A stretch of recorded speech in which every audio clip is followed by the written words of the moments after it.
ত্রয়োদশ জাতীয় সংসদের প্রথম অধিবেশনটি শেষ হলো গতকাল মাননীয় প্রধানমন্ত্রীর ভাষণের মাধ্যমে। এটাই রীতি, সংসদ নেতা ভাষণ দেবেন এবং সেই সংসদ অধিবেশন শেষ হবে। তার ভাষণ নিয়ে কয়েকটা কথা একটু বলতে চাই। আমি সবাইকে অনুরোধ করব তার দীর্ঘ ভাষণটি শোনার জন্য। আমার অবস্থান থেকে, যেহেতু আমি তার একজন উপদেষ্টা, তার ভাষণ নিয়ে খুব নিউট্রালি কথা বললেও অনেকের কাছে আসলে ভালো লাগবে না, বলবেন আমার তো এভাবেই কথা বলার কথা। কিন্তু আমি আবারও বলছি, প্লিজ এই ভাষণটা শুনবেন। বাংলাদেশের সংসদীয় ইতিহাসের একটা অতি গুরুত্বপূর্ণ মাইল ফলক বলে আমি বিশ্বাস করি। আমি সেটা নিয়ে কিছু কথা পরে বলবো। শেষ দিন সম্পর্কে কয়েকটা কথা, শেষ দিনে যা হলো, যারা কথা বললেন এবং পুরো সেশনগুলোতে যা হলো, তার ভিত্তিতে আসলে আমরা কি দেখতে পাচ্ছি, সংসদ বাংলাদেশের যাবতীয় কর্মকাণ্ডের, রাজনৈতিক কর্মকাণ্ডের কেন্দ্রবিন্দু হতে যাচ্ছে। এই প্রশ্নটা একটু জবাব খুঁজতে চাইব।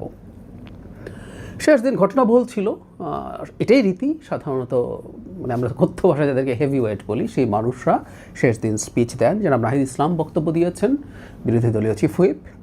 একটা ব্যালেন্সড ভালো বক্তব্য।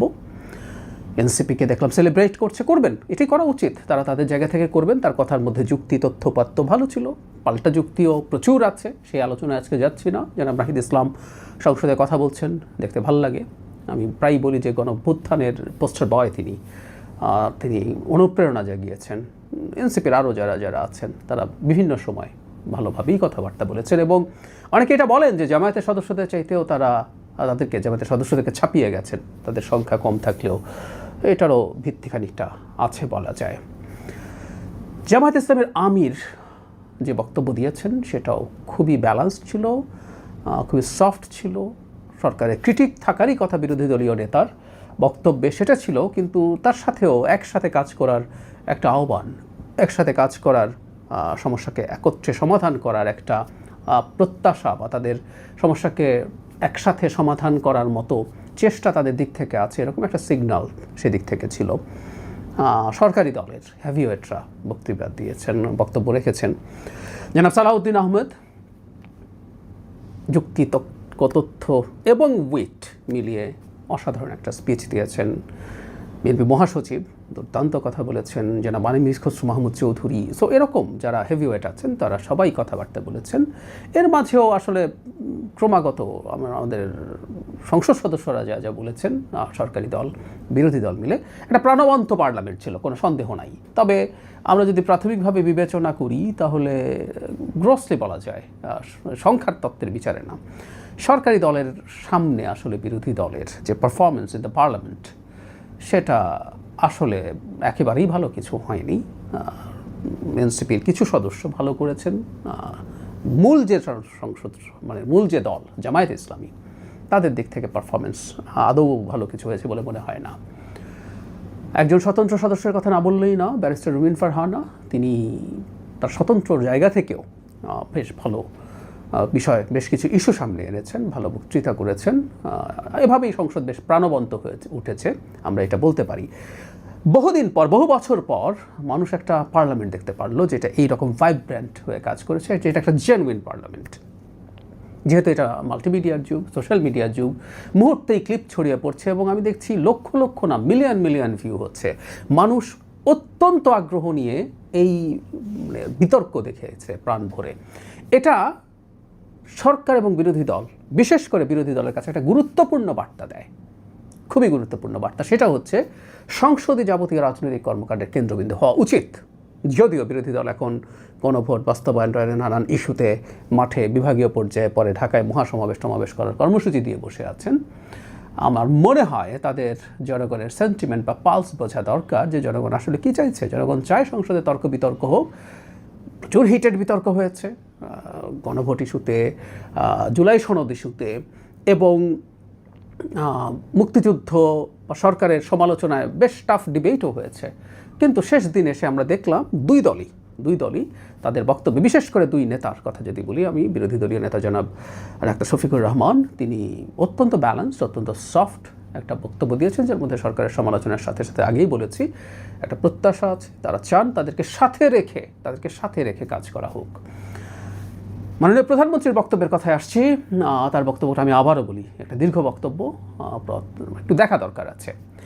এমনিতেই একটা বাংলাদেশের মতো দেশে একটা সরকার প্রধান বা সংসদীয় দলের এখন ঘটনাচক্রে তিনি সংসদীয় দলেরও নেতা, সংসদ নেতা, আর যেহেতু তিনি সরকার প্রধানও, তার জন্য অনেক সংকট আছে। কারণ একটা সরকার বাংলাদেশের মতো দেশে যখন দায়িত্বে থাকে তার নানান রকম ভুলভ্রান্তির স্কোপ তৈরি হয়। শুধু সেটাই না, শেখ হাসিনার ফেলে যাওয়া, ধ্বংস করে যাওয়া একটা রাষ্ট্র ব্যবস্থার উপরে দাঁড়িয়ে মাত্র 2 মাস পার হয়েছে এরকম একটা সরকারের জন্য খুব কমফোর্টেবল সময় না। তারপরও সেই জায়গায় দাঁড়িয়ে তিনি চেষ্টা করছেন, এবং সেখানে দাঁড়িয়ে তিনি কীভাবে চেষ্টা করছেন সেটার একটা চমৎকার বর্ণনা দিয়েছেন, এবং যেখানে যেখানে ঘাটতি আছে, সমস্যা আছে, স্বীকার করেছেন, সেটা দ্রুত করবেন বলছেন। মানে এই ধরনের প্রবণতা আসলে আমরা আগে দেখিনি। তার চাইতে জরুরি কথা, সম্ভবত এটাই সবচেয়ে বেশি জরুরি কথা, সেটা হচ্ছে তিনি বেশ কয়েকবার বিরোধী দলীয় নেতার বক্তব্য তুলে তার সাথে ঐক্যমত্য পোষণ করেছেন যে হ্যাঁ, আমি এটাকে সঠিক মনে করি, আমরা এটা করব। এই যে বিরোধী দলকে অ্যাকোমোডেট করার চেষ্টা এবং তাদের সাথে একসাথে কাজ করার চিন্তা করেছেন, এখনও তার সদিচ্ছার প্রমাণের জন্য ডেপুটি স্পিকার পদটা বিরোধী দলকে দিতে চেয়েছিলেন, সেটা উল্লেখ করে তিনি রীতিমতো বলছেন যে এই পথ এখনও খোলা আছে, তিনি চান এখনও সেটা হোক। সো বিরোধী দলকে রেখে একসাথে কাজ করার এই যে চেষ্টা, এই যে চাওয়া, এটা অসাধারণ। বিরোধী দলের উচিত হবে রাষ্ট্রীয় কাজে এভাবে পারফর্ম করা, এভাবেই চলুক, সরকারের সমালোচনাও চলুক, কিন্তু সরকারকে কাজ করতে দিতে দেওয়া উচিত। এবং এর মধ্যে খুব ইন্টারেস্টিংলি তিনি 173 দিন হরতালের প্রসঙ্গে এনেছেন। এটাও আসলে এক ধরনের তার মন্তব্য যে সরকারকে কাজ করতে না দিয়ে এই প্রবণতা ভালো কিছু না। বিরোধী দল যেভাবে রাস্তায় যাওয়ার চেষ্টা শুরু করেছে, এটা ভালো কিছু না। তিনি সেটাকে জনগণের সামনে উপস্থাপন করেছেন। একই সাথে নানান ডিবেট প্রসঙ্গে তিনি যেহেতু সরকার প্রধান, তিনি যেহেতু সংসদ নেতা, কিছু ডিবেট, বিশেষ করে সংসদে স্বাধীনতার পক্ষে বিপক্ষে ডিবেট প্রচুর হয়েছে, এবং সেই পক্ষে বিপক্ষের ডিবেট নিয়ে বিরোধী দলীয় নেতাও এক ধরনের ক্ষোভ উষ্মা প্রকাশ করেছেন, উপনেতাকেও দেখেছি এটা নিয়ে কথা বলছেন। তো এটা নিয়ে আমি গতকালই একটা ভিডিওতে কথা বলেছি। আমি মনে করি এই ডিবেটটা আসলে থেকে যাবে, এই ডিবেটটা সরে যাবে না। কিন্তু মাননীয় প্রধানমন্ত্রী একটা খুব গুরুত্বপূর্ণ কথা সামনে এনেছেন যে এগুলো যদি অনেক বেশি চলতে থাকে, এগুলো আসলে সংকটে পড়া মানুষদের সংকটের হাসি ফোটাতে পারবে না।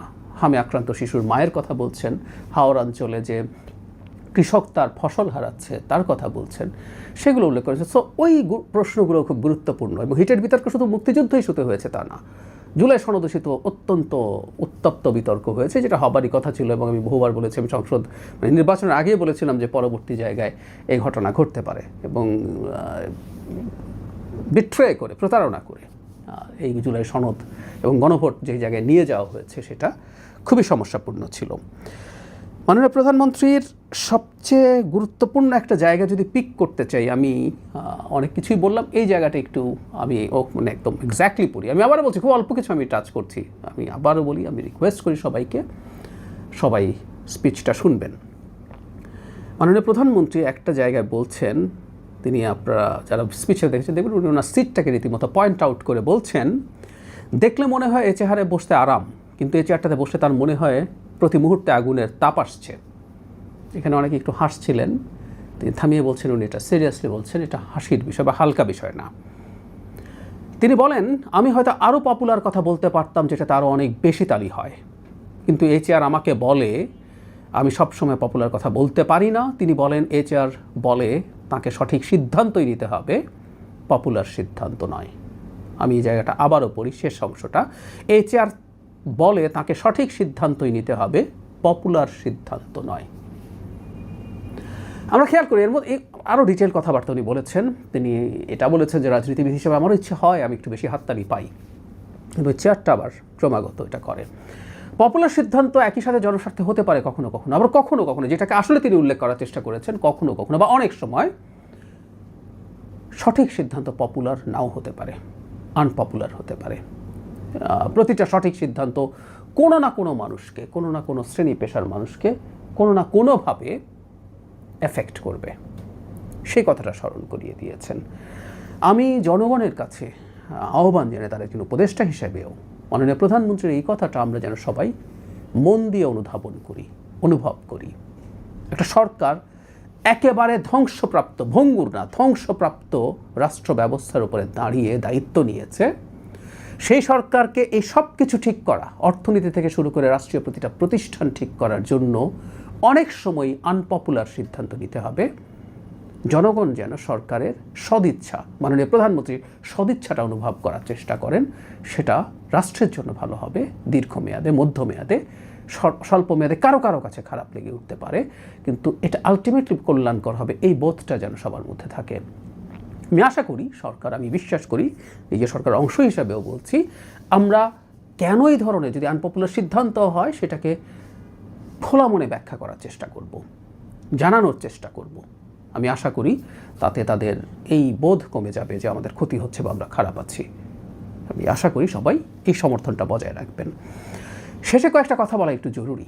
এই সংসদ আসলে একটা বার্তা দিয়েছে, যেটা মাঝে একটা জায়গায় আমি বলেছিলাম, সকল রাজনৈতিক কর্মকাণ্ডের কেন্দ্রবিন্দু সংসদই হওয়া উচিত। জনগণ এই বার্তা দিয়েছে অসীম অসাধারণ আগ্রহ নিয়ে। ফেসবুকে ঢুকলেই কার বক্তব্য ভালো হয়েছে, কারটা খারাপ হয়েছে র্যাঙ্কিং করছেন, কার বক্তব্য এরকম হয়নি, ওটা হলে ভালো হতো, কি থাকা উচিত ছিল, সমালোচনা হচ্ছে, হাসাহাসি হচ্ছে, বিদ্রূপ হচ্ছে, স্যাটায়ার হচ্ছে। তার মানে মানুষ এটাকে এভাবে নিচ্ছে, মিলিয়নস অফ ভিউ হচ্ছে অনেকেরই বক্তব্যের। জনগণ এই বার্তাটা দিয়ে দিয়েছে, সংসদই যেন কেন্দ্রবিন্দু হয়। মজার ব্যাপার, এই কথাটা বিরোধী দলীয় নেতা, সংসদীয়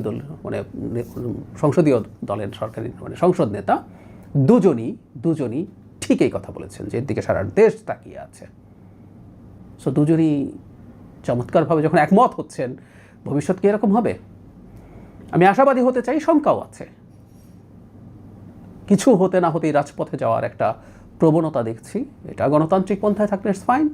কিন্তু যেটা হয়, মানে প্রচুর ভেস্টেড ইন্টারেস্ট গ্রুপ আছে, বিশেষ করে অনেকেই সংসদে আসতে পারেননি, তাদের কাছে মনে হয় সংসদ কেন্দ্রবিন্দু না হয়ে রাস্তাই মনে হয় ভালো। সো তারা প্রাসঙ্গিক থাকতে পারেন, তারা আছেন, বা আরও এর মধ্যে নানান ভেস্টেড ইন্টারেস্ট গ্রুপ আছে যারা বাংলাদেশের উন্নয়ন, বাংলাদেশের স্থিতিশীলতাকে পছন্দ করেন না।